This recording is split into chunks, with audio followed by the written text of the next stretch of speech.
पिछले वर्ष मैं जुमरई महोत्सव में भी शामिल हुआ था। इस बार मुझे माघ बिहू के अवसर पर आने का मौका मिला है। 1 महीने पहले मैं विकास परियोजनाओं के लिए यहां आया था। गुवाहाटी में लोकप्रिय गोपीनाथ बरदोलोई इंटरनेशनल एयरपोर्ट का विस्तार हुआ है। मैंने उसकी नई टर्मिनल बिल्डिंग का उद्घाटन किया था। साथ ही नाम रूप में अमोनिया यूरिया कॉम्प्लेक्स की आधारशिला रखी थी। ऐसे सभी अवसरों ने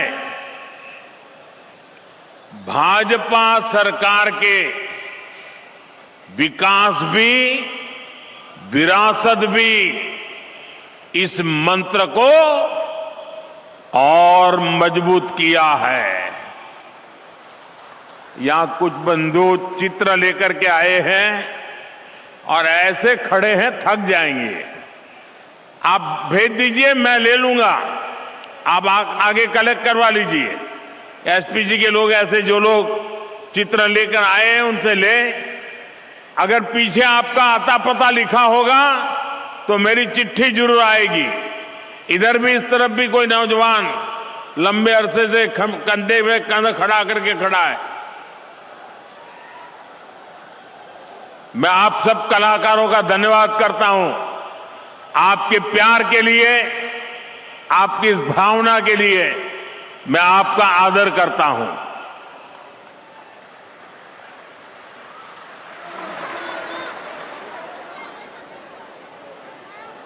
अब सब बैठ जाइए। जो यहां भी है वो ले लीजिए भाई, उनको परेशान मत कीजिए। साथियों, असम के इतिहास में कलियाबोर का अहम स्थान है। असम के वर्तमान और भविष्य के लिए भी ये स्थान बहुत महत्वपूर्ण है। ये काजीरंगा राष्ट्रीय उद्यान का प्रवेश द्वार भी है और ऊपरी आसाम की कनेक्टिविटी का भी केंद्र है। यहीं से महायोद्धा लसित बोरफुकन जी ने मुगल हमलावरों को बाहर करने की रणनीति बनाई थी। उनके नेतृत्व में असम के लोगों ने साहस, एकजुटता और दृढ़ संकल्प के साथ मुगल सेना को पराजित किया था। ये केवल एक सैन्य विजय नहीं थी, ये असम के स्वाभिमान और आत्मविश्वास का जयघोष था। अतीत में यहां से पूरे पश्चिमी असम की जिम्मेदारियां संभाली जाती थी। अहोम शासन के समय से कलियाबोर का रणनीतिक महत्व रहा है। मुझे खुशी है कि भाजपा सरकार में अब ये क्षेत्र कनेक्टिविटी और विकास का अहम केंद्र बन रहा है। साथियों, आज बीजेपी पूरे देश में लोगों की पहली पसंद बन गई है।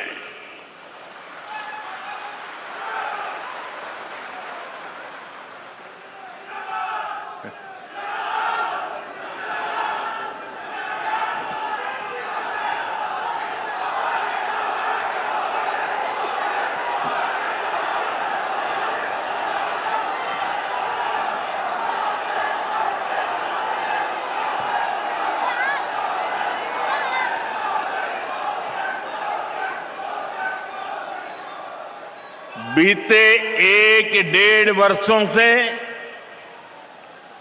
बीजेपी पर देश का भरोसा लगातार बढ़ता जा रहा है। हाल ही में बिहार में चुनाव हुए, वहां 20 वर्ष बाद भी जनता ने बीजेपी को रिकॉर्ड वोट दिए हैं, रिकॉर्ड सीटें जिताई हैं। 2 दिन पहले ही महाराष्ट्र के बड़े शहरों में मेयर और पार्षदों के चुनाव परिणाम आए हैं। मुंबई, जो दुनिया के सबसे बड़े निगमों से एक है, वहां की जनता ने पहली बार बीजेपी को रिकॉर्ड जनादेश दिया।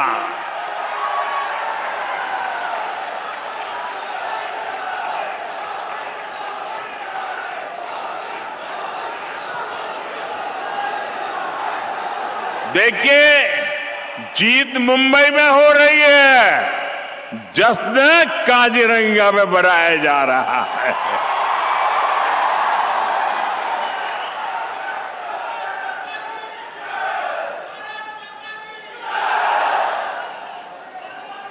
महाराष्ट्र के अधिकतर शहरों की जनता ने बीजेपी को सेवा का अवसर दिया है। साथियों, इससे पहले दूर सुदूर दक्षिण में केरला की जनता ने बीजेपी को बहुत बड़ा समर्थन दिया है। वहां पहली बार बीजेपी का मेयर बना है। केरला की राजधानी तिरुवनंतपुरम में आज बीजेपी सेवा कर रही है। साथियों, बीते कुछ समय में जितने भी चुनाव परिणाम आए हैं, उनका जनादेश स्पष्ट है। देश का वोटर आज गुड गवर्नेंस चाहता है, विकास चाहता है। वो विकास और विरासत दोनों पर फोकस करता है। इसलिए वो बीजेपी को पसंद करता है।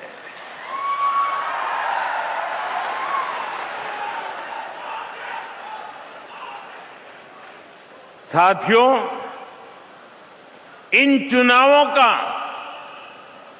एक और संदेश है। कांग्रेस की नेगेटिव पॉलिटिक्स को देश लगातार नकार रहा है। जिस मुंबई शहर में कांग्रेस का जन्म हुआ था, वहां वो आज चौथे या 5वें नंबर की पार्टी बन गई है।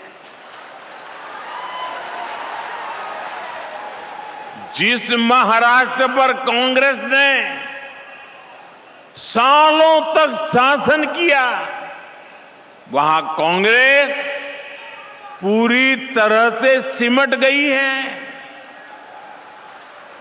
कांग्रेस देश का भरोसा खो चुकी है, क्योंकि कांग्रेस के पास विकास का कोई एजेंडा नहीं है। ऐसी कांग्रेस कभी असम का काजीरंगा का भी भला नहीं कर सकती। साथियों, काजीरंगा की सुंदरता के बारे में भारत रत्न डॉक्टर भूपेन हजारिका जी ने कहा था, आमार काजीरंगा धन्यो।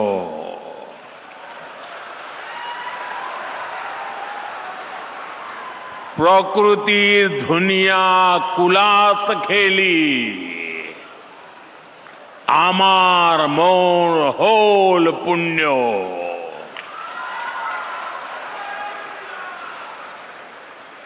इन शब्दों में काजीरंगा के प्रति प्रेम की भावना है, साथ ही इनमें असमिया लोगों के प्रकृति से स्नेह की अभिव्यक्ति भी है। काजीरंगा केवल एक नेशनल पार्क नहीं है, काजीरंगा तो असम की आत्मा है, आत्मा।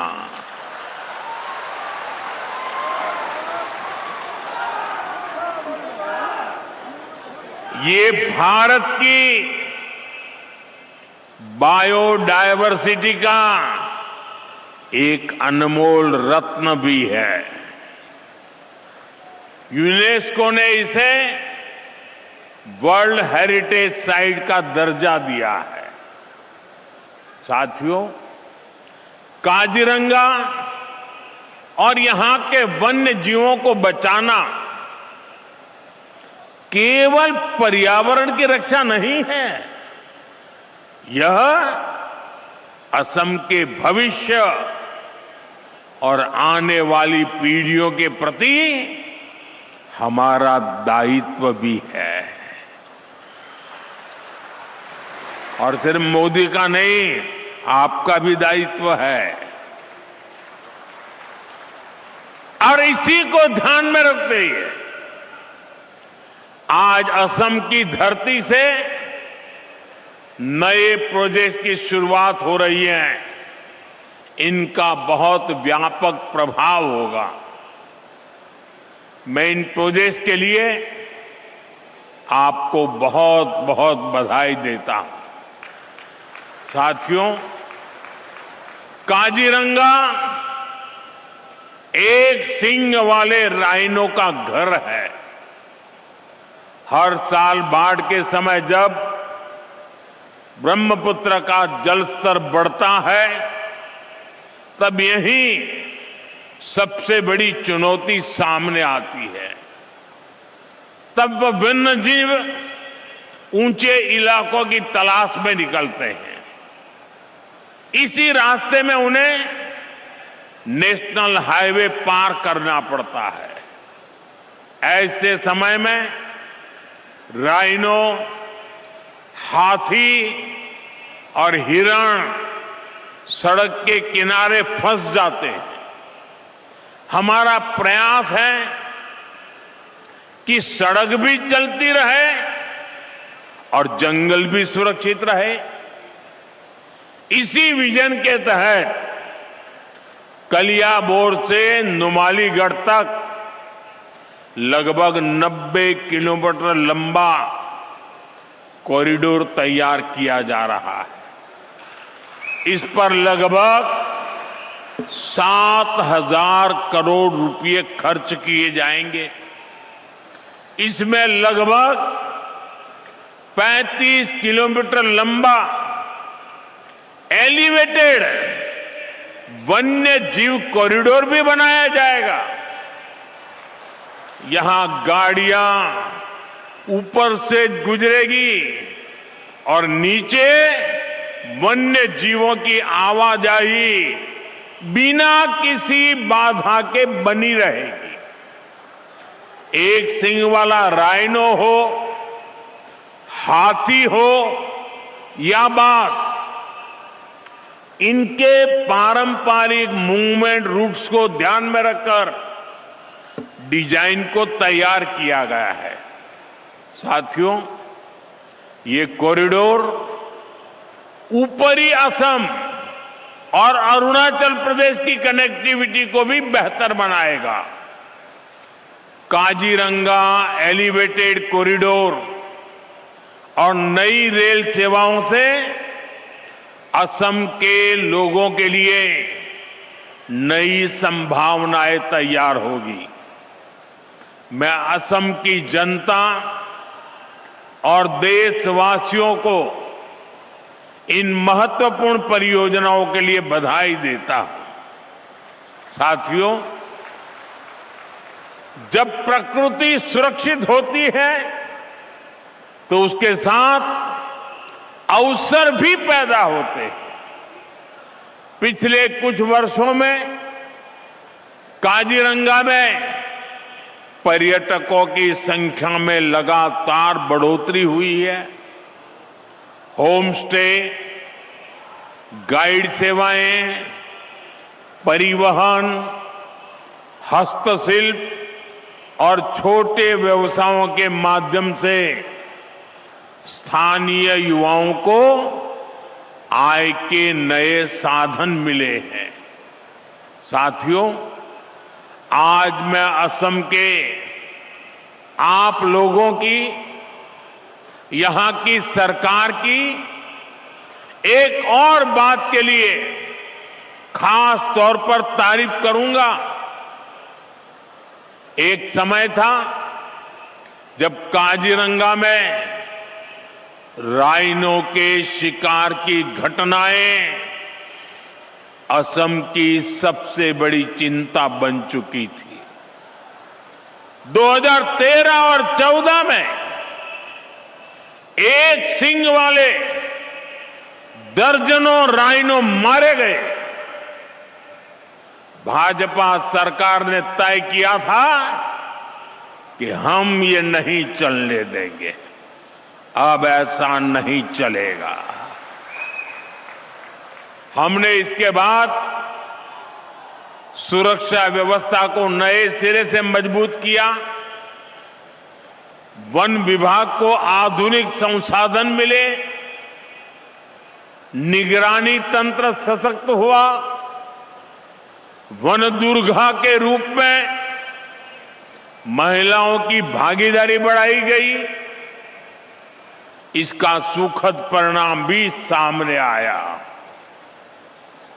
2025 में राइनो के शिकार की एक भी घटना सामने नहीं आई है और इसलिए आप सब और सरकार, हर कोई बधाई के पात्र है। ये भाजपा सरकार की राजनीतिक इच्छा शक्ति और असम के लोगों के प्रयास से संभव हुआ है। साथियों, लंबे समय तक एक सोच ये बनी रही कि प्रकृति और प्रगति एक दूसरे के विपरीत है। कहा जाता था कि ये दोनों साथ नहीं चल सकते, लेकिन आज भारत दुनिया को दिखा रहा है कि ये दोनों साथ साथ आगे बढ़ सकते हैं। इकोनॉमी भी, इकोलॉजी भी। पिछले एक दशक में देश में जंगलों और पेड़ों का कवरेज बढ़ा है। लोगों ने एक पेड़ मां के नाम अभियान में बढ़ चढ़कर हिस्सा लिया है। इस अभियान के तहत अब तक 260 करोड़ से अधिक पेड़ लगाए जा चुके हैं। 2014 के बाद देश में टाइगर और एलिफेंट रिजर्व की संख्या बढ़ गई है। प्रोटेक्टेड एरिया और कम्युनिटी एरिया में भी बड़ा विस्तार हुआ। जो चीते भारत से लंबे समय पहले विलुप्त हो गए थे, उन्हें अब वापस लाया गया है। आज चीता लोगों के लिए एक नया आकर्षण बन गया है। हम वेटलैंड कंजर्वेशन पर भी लगातार काम कर रहे हैं। आज भारत एशिया का सबसे बड़ा रामसर नेटवर्क बन चुका है। रामसर साइट्स की संख्या में, उसके हिसाब से भारत दुनिया में तीसरे स्थान पर है। अब हमारा असम भी दुनिया को दिखा रहा है कि कैसे विकास के साथ साथ हम अपनी विरासत को भी संभाल सकते हैं, प्रकृति की भी रक्षा कर सकते हैं। साथियों, नॉर्थ ईस्ट की सबसे बड़ी पीड़ा हमेशा दूरी की रही। दूरी दिलों की, दूरी स्थानों की। दशकों तक यहां के लोगों के महसूस होता रहा कि देश का विकास कहीं और हो रहा है और वे पीछे छूट रहे हैं।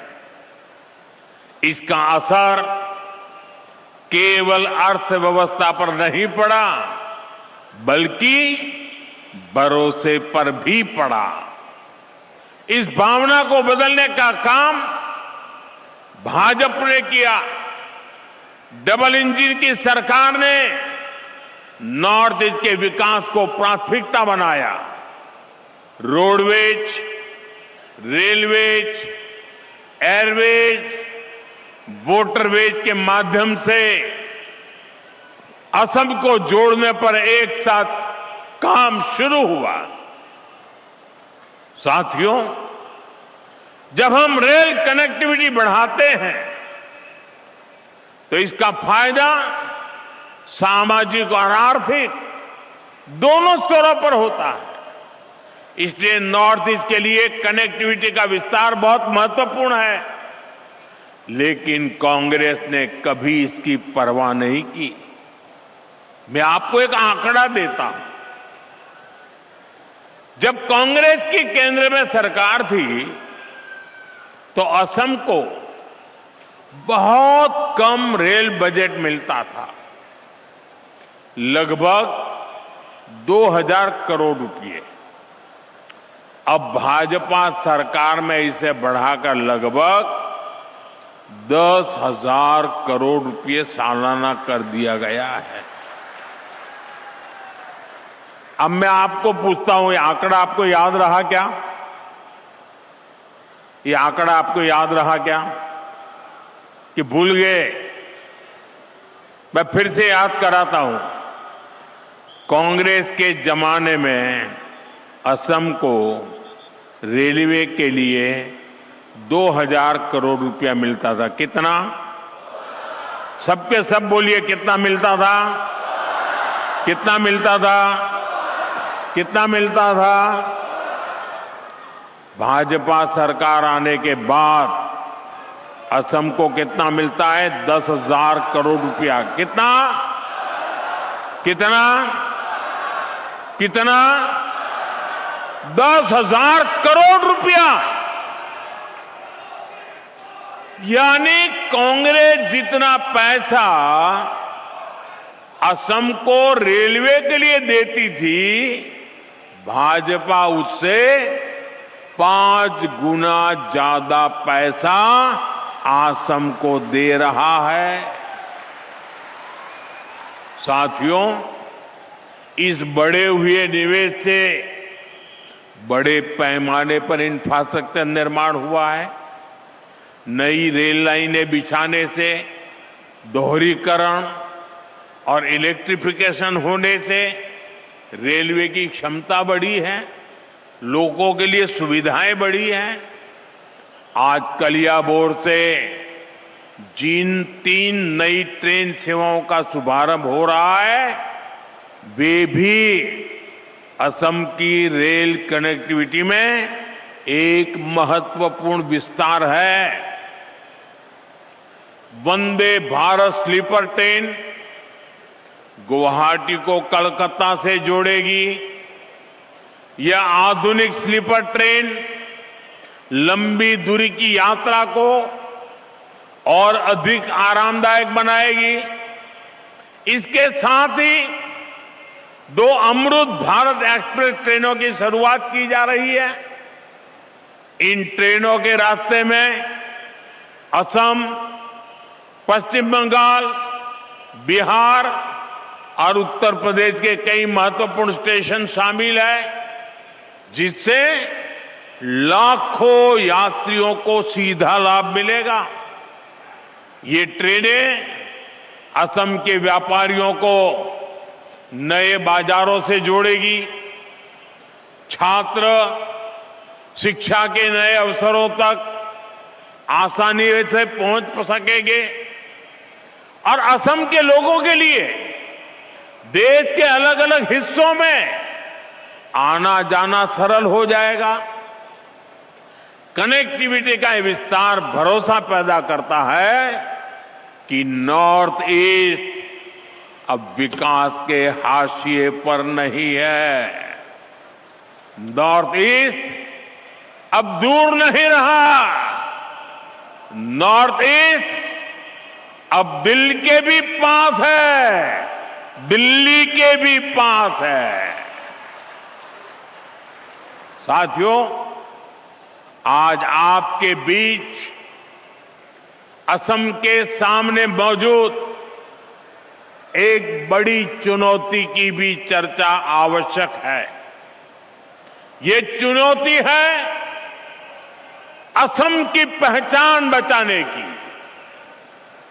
असम की संस्कृति बचाने की। आप मुझे बताइए,